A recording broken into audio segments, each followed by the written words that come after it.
não se acaba aqui. Sinceramente, penso que o romance Todos os Nomes talvez não tivesse chegado a existir tal como o podemos ler, se eu, em 1996, não tivesse andado tão enfronhado no que se passa dentro das conservatórias de registro civil.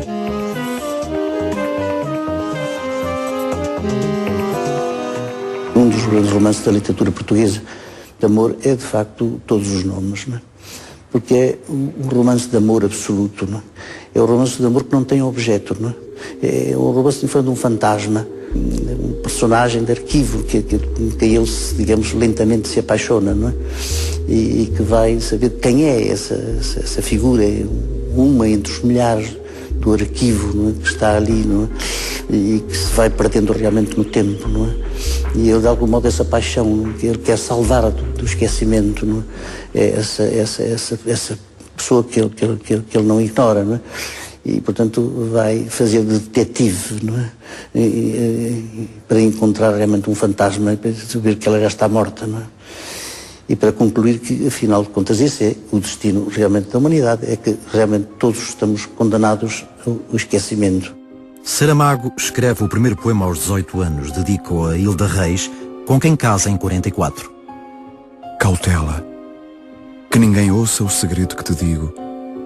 Dou-te um coração de louça, porque o meu anda contigo. Eu acho que da minha mãe herdei uma emotividade muito grande, que está muito escondida, mas que é muito grande. Do meu pai herdei para já a teimosia. Sou um bocado também é verdade, sou escorpião como ele, portanto se calhar é um bocado também de signo. O que é que eu herdei? Herdei o gosto pelo rigor. Em 47, com 25 anos, Saramago publica o primeiro livro, o romance Terra do Pecado. Depois, está quase 20 anos sem publicar. Há um homem que hasta el año 80 tuvo etapas durísimas en su vida, que lo tuvo que aprender todo porque nada estaba escrito desde el principio y que supo reconocer sus orígenes como una energía de futuro para construir su propio mundo y su propio lenguaje a partir de esos orígenes, sin traicionarlos. José Saramago consegue o primeiro emprego como serralheiro mecânico nas oficinas dos Hospitais Civis de Lisboa. Um ano mais tarde, é transferido para os serviços administrativos dos mesmos hospitais. As oficinas contava, não é? Por causa que isto era um sistema muito antigo, há 60 anos, isto tinha uma coisa muito antiga.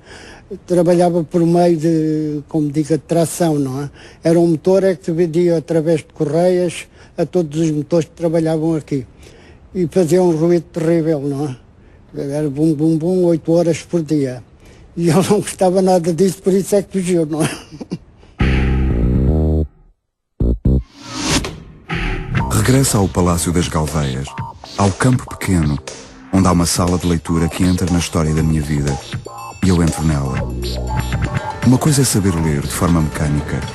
Outra coisa é meter-se uma pessoa dentro de um livro. Para tal é preciso curiosidade, é preciso paixão. Quando era rapazinho adolescente, eu não tinha um só livro em casa. Nessa sala de leitura, e porque não tinha quem me orientasse, eu lia tudo, o que entendia e o que não entendia. Entrar numa biblioteca pela primeira vez é como chegar e entrar numa ilha desconhecida. É preciso abrir o nosso próprio caminho. Nas Galveias, encontrei de novo, muitos anos passados, a sala de leitura, a ilha onde tive de procurar o meu caminho. Nesses anos de 1939-40, os jovens tinham uma vantagem sobre os de agora. Não havia Playstations, nem TV, nem internet. Mas a sensação que tínhamos ao termos um livro na mão era a de passarmos a ter tudo. Encontrei por acaso, li por acaso, uma série de odes do Ricardo Reis. E como eu era muito ignorante, mais ignorante nessa altura do que sou hoje, eu julguei que havia de facto um poeta que se chamava Ricardo Reis. E durante alguns meses, não foram muitos, é verdade, durante alguns meses acreditei firmemente que aquela pessoa que assinava Ricardo Reis era uma pessoa de facto. Foi, repito, mais tarde que eu soube que era apenas um heterónimo do Fernando Pessoa. tudo apontava para que este fosse um honrado torneiro mecânico e se não tivesse tido essa espécie de impulso para ir às noites para uma biblioteca, num tempo, e às vezes é preciso também fazermos um pouco esse esforço de reconstituição, num tempo em que o acesso aos chamados bens culturais era muito precário. Ia-se à biblioteca e pouco mais. José Saramago é militante do Partido Comunista Português desde 1969. O Saramago escritor nunca está desligado do cidadão crítico, polémico, amado por uns, desamado por outros. Embora eu seja um homem de partido,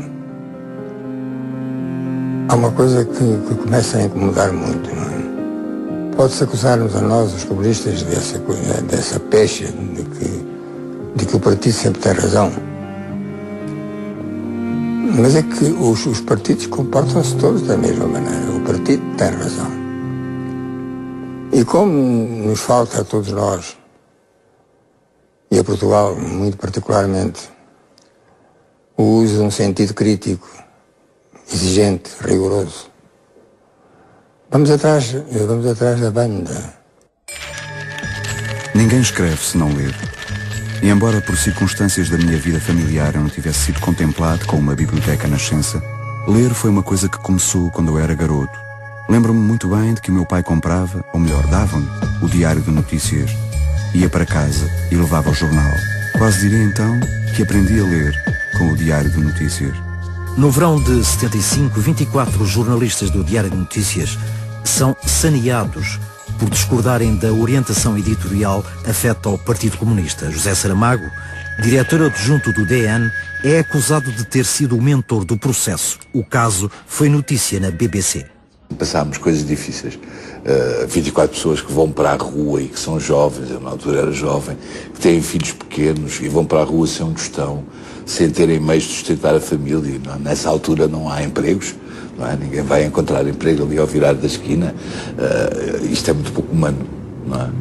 E, portanto, este tipo de visão do mundo, ainda bem que ela não se impôs. Agora, o que tem que se fazer ao Saramago, a justiça de dizer que ele defendia pontos de vista com os quais a vida dele é coerente, e era coerente anteriormente. O Saramago sempre foi um homem de convicções muito firmes e obviamente estava convicto que a orientação que dava o jornal era a orientação que melhor servia não só os interesses do jornal, mas os interesses dos leitores do jornal. Tornar-me responsável, exclusivo, por um acontecimento em que pelo menos há uma quantidade de responsáveis, desde eu, que sou o primeiro motor desta história, até ao Conselho Geral de Trabalhadores e até à administração, com raríssimas exceções,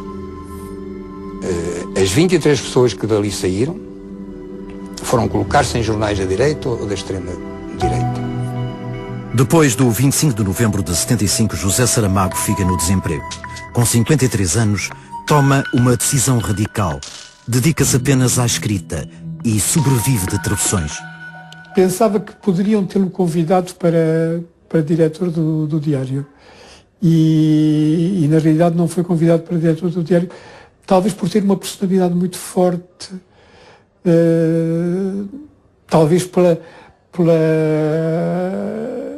equívocos acerca de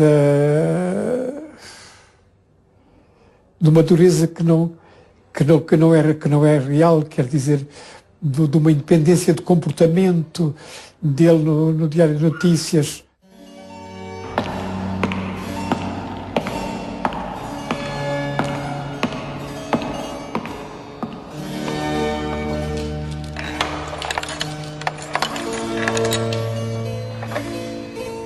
Era uma vez um rei que fez promessas de levantar um convento em Mafra. Era uma vez a gente que construiu esse convento. Era uma vez um soldado maneta e uma mulher que tinha poderes.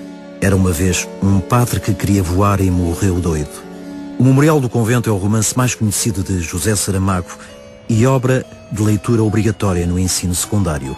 O romance conta a história de amor entre Baltazar, um dos operários do convento, e de Belimunda Sete Sóis, uma mulher que consegue ver o interior dos homens.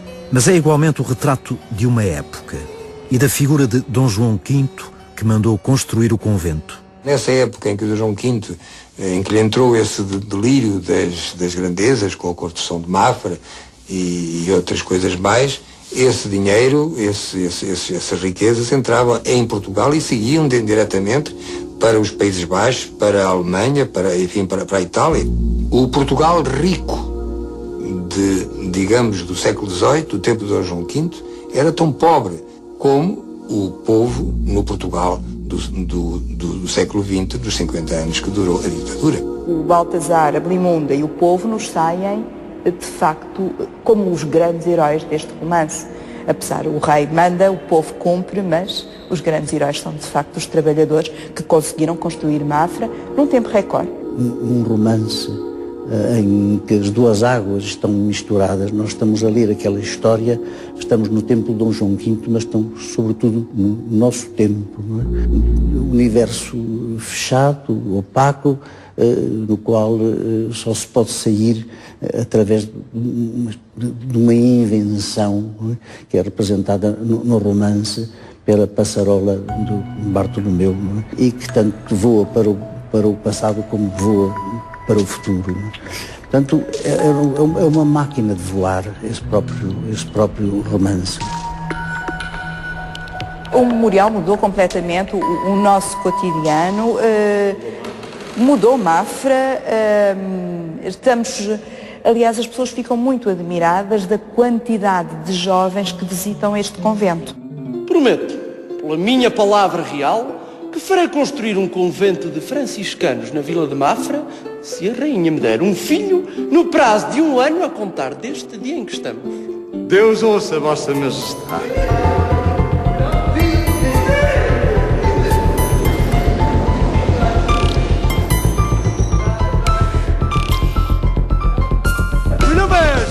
Não me olhes tão perto, Blimunda. Que poder é esse teu? Não sei dizer não, senhor. Blimunda, tu recolhes as vontades. Eu vejo o que está dentro dos corpos. Majestade, o estado da obra não me vive tão feliz com visão. Encontrar-nos os três quando chegar o dia de voar. Adeus.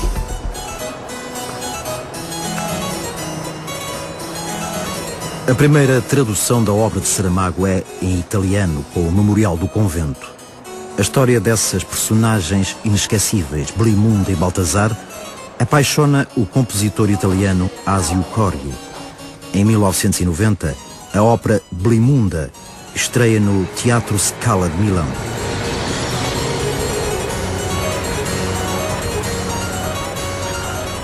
La Blimunda rappresenta innanzitutto il mio primo grande successo alla Scala di Milano. In Blimunda c'era ancora questa voglia di utopia, questo pensare che si potesse risollevare il mondo attraverso una speranza, un qualche cosa che aveva a che fare con le donne.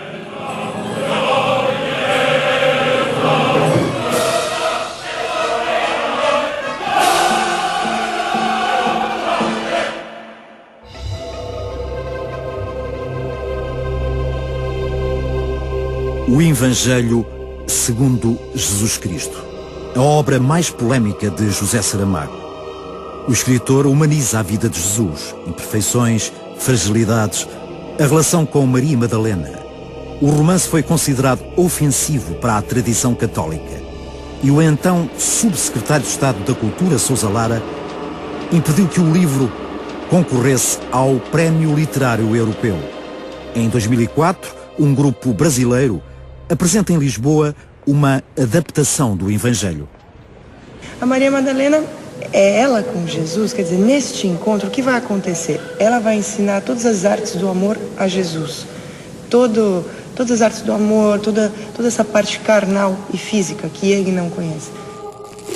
A obra Evangelho segundo Jesus Cristo é uma obra que, a meu ver, atacou princípios que têm a ver com o património religioso dos cristãos, não só da Igreja.